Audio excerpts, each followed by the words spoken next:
So I'll show you some good reps and then we'll talk about it.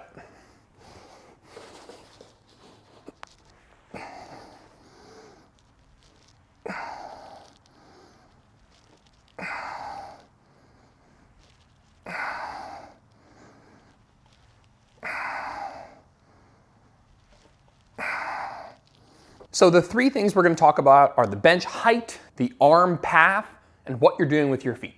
So the bench height, I want set up whatever the lowest bench angle that you can use where you can still get full range of motion at the bottom. And so what I want is to be able to get all the way down here. And as you can see, I'm actually letting my back round a little bit into this dead hang position. That is important. And you can see the dumbbells are not hitting the ground. If I put the bench on, 10 to 15, maybe even 20 degrees, what's going to happen is the dumbbells are hitting the ground here before I hit full range of motion, before I get to that fully stretched position. So I want you to use the lowest bench angle that you can use and still get full range of motion. For me and for most people, that's going to be about 30 degrees. That's what this looks like, and I can help you with the bench angle if you send a form video. If you use something like this, which is 45 degrees, it's still going to work, but it's going to work the muscles in a little bit different way. You're going to work a little bit more of the traps, which isn't the end of the world, but not really what we're going for here. So you want to set up with the lowest bench angle that you can use and still get full range of motion, which for most people is about 30 degrees, but just do a little guess and check and I'm happy to help. You can set up in the bench two different ways. You can either put the head of the bench in your sternum, which is what I recommend. That's what I was showing you in those demonstration reps, where it looks something like this. You can also set up like this, where you're sitting in the seat like this, but now your whole chest, your chin, potentially your head, depending on how short you are, is against the bench. And that's totally fine too, but I do find the other way a little bit more comfortable. So once you're in this position, I'll tell you right now, I do not care what you do with your feet as long as you get comfortable. For some people, that's gonna look like this.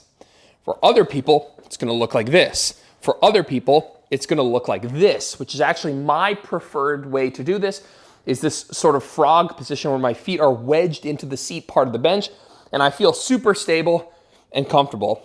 For other people, it might even be like this.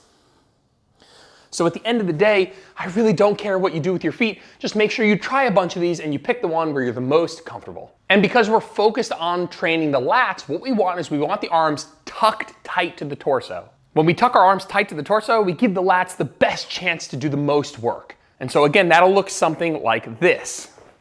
Keeping a neutral grip, hands facing each other like this, and the elbows tucked tight to the torso, we're actually gonna focus on driving back to the hip like this. Right? So look something like this.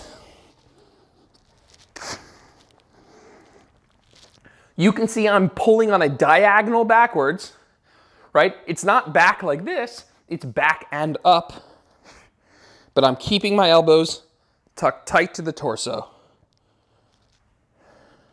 For contrast, this is what it would look like for upper back. Elbows would be more flared, and I'd be retracting my scapula a bit more. We're keeping our elbows tucked tight to the torso and driving back and up on an angle. So, quick recap. Set the bench up to the lowest height you can use and still get full range of motion without hitting the floor. Set yourself up either with the head of the bench underneath your sternum like this, or you can sit in the bench here and decide which of those you feel is more comfortable for you. When it comes to what you do with your feet, I don't care, just get comfortable. That might be something like this where you keep the feet up and high and wide. It might be feet back here. It might be a frog position. It might be knees up on the bench. Truthfully, it doesn't matter. What matters is that you feel comfortable and stable enough to push hard within the movement. And I want you to make sure that you have your elbows tucked tight to the torso to focus more on the lats and drive on an angle towards the hip, more like this.